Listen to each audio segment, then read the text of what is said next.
তৰমুজ খাই এটা পৰিয়ালৰ 4 জনৰ মৃত্যু তৎক্ষণাত। তৰমুজ খোৱাৰ আগত আপুনি 100 বাৰ ভাবক মৃত্যুটো কেনেকৈ হৈছিল। সম্পূৰ্ণ ভিডিঅ'টো চাওক। মুম্বাই এই ঘটনাটো সংঘটিত হৈছে।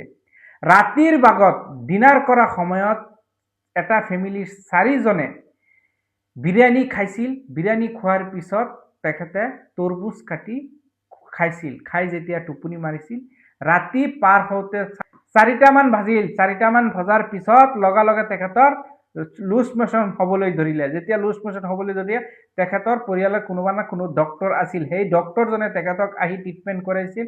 লুজ মোচন কিছু কমি গৈছিল। তাৰ পিছত যেতিয়া 6টামান বাজি গৈছিল, 6টামান পিছত আকৌ আৰম্ভ হৈছিল বহুত বেছি।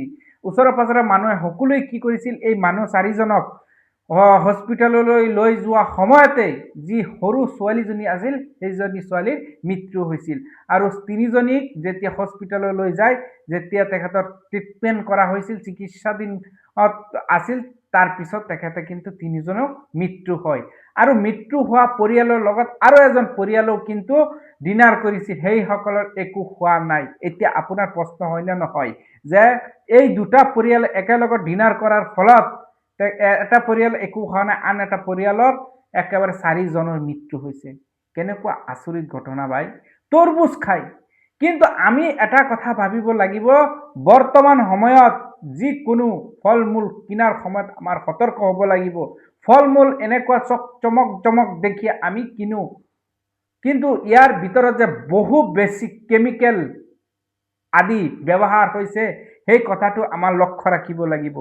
ফল মূল হয় আমি ভাল পাওঁ, আমি খাবলৈ সদায় মন যায়, কিন্তু এইবিলাক বস্তুৰ ভিতৰত দুষ্ট চক্ৰই ফল মূলৰ ভিতৰত কেমিকেল দি হয়তো এনেকুৱা ৰাখে, তাৰ ফলত মানুহৰ এনেকুৱা ঘটনা সংঘটিত হয়। কাৰোবাৰ তৎক্ষণাত মৃত্যু হয়, কাৰোবাৰ লুজ মোচন হয়, বিভিন্ন বেমাৰ আজাৰ হয়।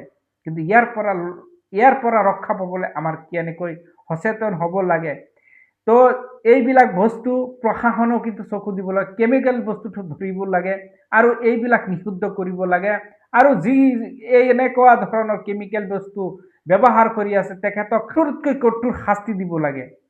আৰু ফল মূল, শাক চব্জি, ভেজিটেবল বজাৰ পোহাৰৰ পৰা আমি খাওঁ, প্ৰায় বস্তুতে কিন্তু কেমিকেল, বেজি, ইনজেকশ্যন আদি ব্যৱহাৰ হয়।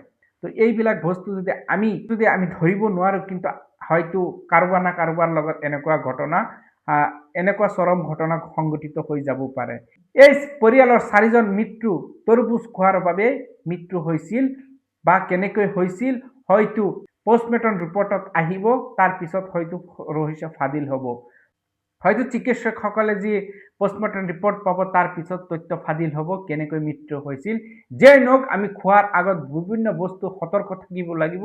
যে বস্তু আছে বুলি আমি খাই পেলাম এনেকুৱা নহয়। সকলোৱে খোৱাৰ আগত যিকোনো বস্তুৱেই হওক আমি ভালদৰে ধুব লাগিব, চাব লাগিব বস্তুটো কিমান সঠিক, কিমান শুদ্ধভাৱে আছে, আমি চাই খাব লাগে।